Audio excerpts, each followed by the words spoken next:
काफ़ी कम टाइम बचा हुआ है, 3-4-5 दिन ही लगभग है। बहुत सारे नोट्स हो गए हैं, शॉर्ट नोट्स, PYQ जो एनालिसिस की है, तो मतलब लास्ट टाइम में कैसे उसको कंसाइज करके कैसे प्रॉपर रिवीजन करें। सर जैसे डेली टेस्ट हो रहा है न्यू लाइट में, तो सर उस हिसाब से रूटीन क्या फॉलो करें कि मतलब हमारा रिवीजन भी हो जाए साथ में और हमारा टेस्ट का एनालिसिस वगैरह सब चीज़ प्रॉपर टाइम से हो जाए। सर पेपर देते वक्त सर काम कैसे रहें, जैसे 1-2 क्वेश्चन नहीं बनते तो सर थोड़ा हाइप अप हो जाता है, तो मतलब आते हुए क्वेश्चन भी गलत हो जाते हैं। सर मेरे केमिस्ट्री और फिज़िक्स के मार्क्स तो ठीक आते हैं, लेकिन बायो में 300, कभी 310, 20, 30, 40 ऐसे आते हैं। जितना दिमाग को ठंडा रखेंगे उतना आपका पेपर अच्छा होगा।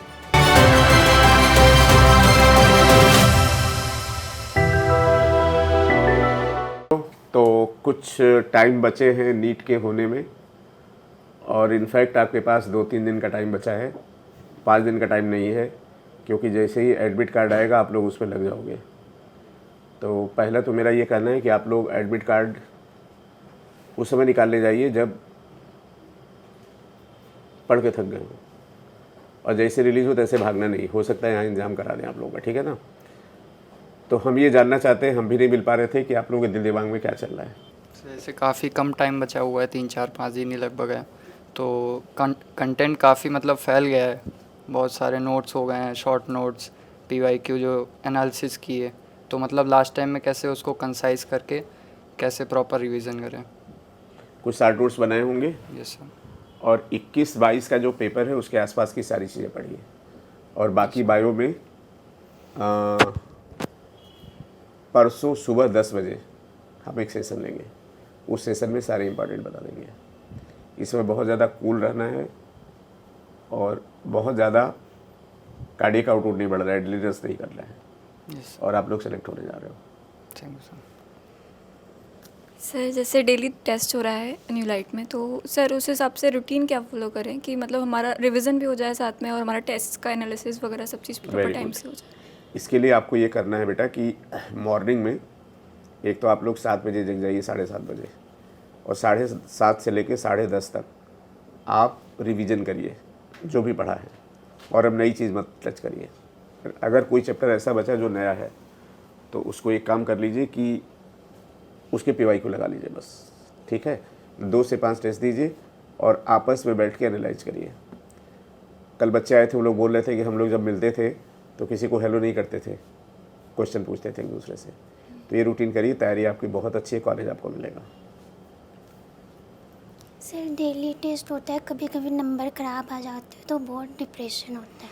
मैंने बेटा आपको वीडियो डाला था कि बहुत ऐसे बच्चे सेलेक्ट हुए जिन्होंने 600 कभी क्रॉस नहीं किया, ठीक है ना। तो आप 2 से 5 रूटीन के लिए प्रैक्टिस के लिए टेस्ट दीजिए, और पेपर कभी टफ होता है कभी ईजी होता है। इसमें आपकी गलती नहीं कि आपके नंबर कम आते हैं, इसमें गलती क्या है कि पेपर हम लोग हर तरह का बना रहे हैं। तो पेपर टफ है तो नंबर कम आएंगे, पेपर ईजी तो नंबर ज़्यादा आ जाएंगे, तो उससे परेशान नहीं होना है, ठीक है। सर पेपर देते वक्त सर काम कैसे रहें, जैसे 1-2 क्वेश्चन नहीं बनते तो सर थोड़ा हाइप अप हो जाता है, तो मतलब आते हुए क्वेश्चन भी गलत हो आपको जाते पेपर हैं। में कितने क्वेश्चन मिलेंगे? सर 180 200 कितने करने हैं? 180। तो 20 का तो वैसे ही है, और वैसे भी कॉलेज जाने के लिए अगर 10-15 और नहीं करोगे तो भी काम बन जाएगा, ठीक है ना। तो पेपर करने की स्ट्रेटजी ये होनी चाहिए कि जो क्वेश्चन नहीं आता है उसको आगे बढ़ जाइए, और पेपर आप 3 राउंड में अटेंड करिए। पहले राउंड में इजी, सेकेंड राउंड में उससे थोड़ा टफ, थर्ड राउंड में उससे टफ। लेकिन एक बात है कि जब क्वेश्चन पेपर मिले तो 5 मिनट पेपर को पलट के देखेंगे 200 तक।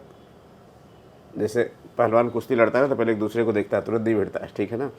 और 5 मिनट में अपना रोल नंबर बहुत अच्छे से भरिए, और लास्ट का जो 5 मिनट बचे उसमें क्वेश्चन अटेम्प्ट नहीं करेंगे, उसमें गोले देखेंगे, ठीक है। आपने कितने FLT दे लिए? 60 होगा सर। 60 हो गए, अभी 3-4 और होंगे। तुमको क्या लगता है 63-64 बार कुश्ती लड़ने के बाद हारोगे? नहीं हारोगे, जीतोगे, तुम्हें कॉलेज मिलेगा। Thank you sir. फिर अभी लास्ट में स्ट्रेटजी क्या होनी चाहिए सर? ज़्यादा बेटर होता, थोड़ा कन्फ्यूजन होता है, या तो NCERT रीड करें या पुरानी गलती अपने पेपर की वो देखें। सबसे ज़्यादा ज़रूरी है कि पुरानी गलतियाँ देखिए, और उसके बाद टाइम मिले तो NCERT रीड करिए। लेकिन लास्ट के एक दिन, लास्ट वाले जो पेपर देने जाना तो NCERT रीड करके जाना। सर मेरे केमिस्ट्री और फिज़िक्स के मार्क्स तो ठीक आते हैं, लेकिन बायो में 300 कभी 310 20 30 40 ऐसे आते हैं। तो ये कन्फ्यूजन है, मतलब ऐसा लगता है कि कभी कि 350 आ सकते हैं नीट अभी हम में। लोग पेपर में जानबूझ के ऐसा पेपर बना रहे हैं, आपसे गलतियाँ करा रहे हैं, है ना। रिवीजन ऐसे करिए, एक दिन पूरा सेल डिवीजन याद करिए, एक दिन पूरा ग्लैंड, एक दिन पूरा डिजीज, एक दिन पूरा डायग्राम, एक दिन पूरा डेटा, राइट टॉपिक। इतने आपने पेपर दिए, नंबर पेपर अच्छा होगा। Okay sir. और वहाँ जो पेपर का लेवल होगा यहाँ से 19 होगा, 21 नहीं होगा, क्योंकि बायो हम लोग बहुत खोद खोद के पूछते हैं, देखा होगा आपने। सर इस टाइम से सोने का प्लान क्या होना चाहिए, रात में या सुबह दिन में? पहली बात तो ये कि सोना तुम्हारे हाथ में नहीं है ना।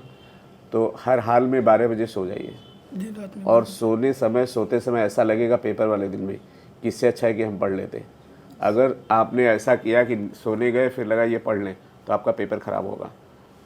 हमारा एक स्टूडेंट था जितेंद्र प्रजापति, इस समय फाइनल ईयर में बेटा, तो उसको रात में नींद नहीं आई, उसने 2 बजे अल्ट्रैक्स खाई, फिर सुबह तक सोता रहा वो। तो अब रात में ये सोच के सो कि अगर हमें सेलेक्ट होना है तो हमें सोना है, क्योंकि सोने के बाद भी आपका ब्रेन नॉर्मल रहेगा, तभी आप पेपर दे पाओगे। सर 10 बजे तक सो जाए, 10-11 बजे तक? हाँ, 10-11 बजे तक सो जाएगा बिल्कुल आराम से। सर इस समय से एंजाइटी बहुत रहती है सर, कभी कभार लगता है कि क्या होगा क्या नहीं होगा, तो सर उस एंजाइटी से कैसे डील करें? क्या होगा हम बता रहे हैं, तुम्हारे 680-90 नंबर आ रहे हैं, तुम्हारा नहीं होगा तो किसका होगा। तो you are going to get college, there is no problem. और बस अपने को कूल रखिए, हाँ रात में जगना बंद करो, ठीक है ना। और पेपर सारे दो, पेपर मत छोड़ो, रूटीन वही रहेगा। मॉर्निंग में नई चीज़ पढ़ो, 2 से 5 टेस्ट दो, उसके बाद आप पेपर को रियलाइज़ करो, ठीक है। और जैसे एडमिट कार्ड रिलीज हो, एंग्जाइटी में नहीं 10 बार जा रहे हो 10 बार भाग रहे हो, ये सब मत करना, कूल होकर रहना, क्योंकि जब रिलीज होगा तो बहुत ज़्यादा लोड होगा, और जब बहुत ज़्यादा लोड होगा तो तुम लगो यार टाइम बर्बाद हो रहा है, इतना कैफे में भीड़ है, तो उसका अरेंजमेंट करेंगे। एकदम कूल होकर पेपर दो, ये समझ के जाना न्यूलाइट का पेपर देने जा रहे हो। न्यूलाइट कोई नई कोचिंग तो है नहीं, इतने हज़ारों हज़ार सेलेक्ट हो रहे हैं, और तुम लोग की परफॉर्मेंस बहुत अच्छी है। You are going to get college without any doubt.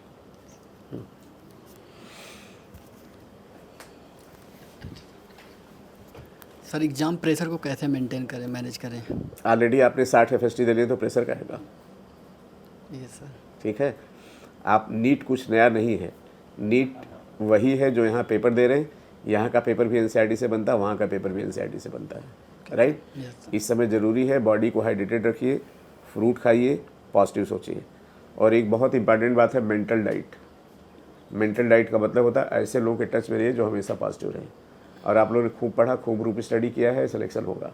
हाँ, इस समय 20-25 रिसोर्सेज चक्कर में पढ़ना, यूट्यूब में इधर देख रहे हो, वो कर रहे हैं, ये कर रहे हो, उस चक्कर में पढ़ना, ठीक है। चलो कॉलेज मिलेगा बेटा। सर पेपर वाले दिन मतलब अपने बॉडी को मतलब कैसे मेंटेन क्या करके जाएं तो आप पेपर यहाँ सही फुल रहे? सिलेबस टेस्ट दे रहे हो? Yes sir. तो क्या करते हो, कैसे मेंटेन करते हो? सर डेली डाइट के हिसाब से सर, हैं? जैसे रोज़ सर पेपर देते हैं वैसे ही सब मैनेज होता है। तो बस वैसे ही पेपर देते रहिए। यस। और जहाँ पेपर देने जाएंगे वहाँ की कंडीशन यहाँ से अच्छी होगी। यहाँ ख़राब कंडीशन में और पेपर देते हैं, पास बैठते हैं, वहाँ पे स्पेस भी मिलेगा। आपको बस सोचना है कि हमें अपना बेस्ट देना है। और बेस्ट देने के लिए बहुत ज़्यादा ज़रूरी है कि आपको पिछली रात में नींद बहुत अच्छी आनी चाहिए। अभी नींद आ जाती है ना रात में? सर वही क्वेश्चन, अभी रात में नींद ही नहीं आती है सर, सोचते रहे, पता नहीं दिमाग में अपने आप नहीं सोचना चाहते, फिर भी वही चलता रहता है। तो जब तुम पढ़ोगे तो फिर सोचने का मौका कहाँ मिल रहा है? पढ़ते पूरा दिन, सुबह 7 बजे आ जाते हैं फिर, लेकिन रात में सोने जाते हैं तो अपने आप दिमाग में बहुत कुछ चलने लगता है सर। सोचते हैं हटाए दिमाग से, लेकिन फिर भी आने लगता है सर। शीशे के सामने खड़े होकर अपने को 2 झापड़ मारो कि सैफ अगर तुम नहीं सोगे तो पेपर खराब होगा, है ना। और हमसे बात कर लो, ठीक है, कोई दिक्कत होती है तो।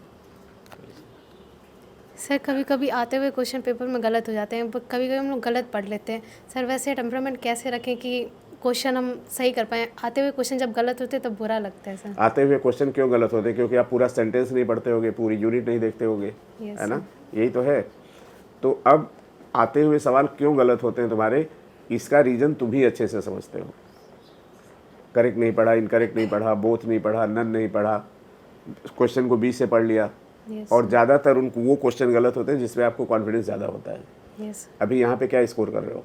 सर 650 सर आसपास, 650 के आसपास। अब मिल जाएगा कॉलेज, परेशान मत हो। सर NCERT पढ़ने के बाद जब पुराने क्वेश्चन करते हैं तो कुछ नए क्वेश्चन आ जाते हैं, तो इससे पुराने क्वेश्चन करते हैं तो नए क्वेश्चन आ जाते हैं मतलब? सर NCERT में कुछ ऐसे हैं जो PYQ करते हैं तो बहुत जो एनसीईआरटी में लिखा ही नहीं रहता है। हाँ, तो PYQ आप पुराना लगा रहे होंगे। Yes sir. क्यों लगा रहे हैं? सर पूरा लगाते हैं। क्यों लगा रहे हो?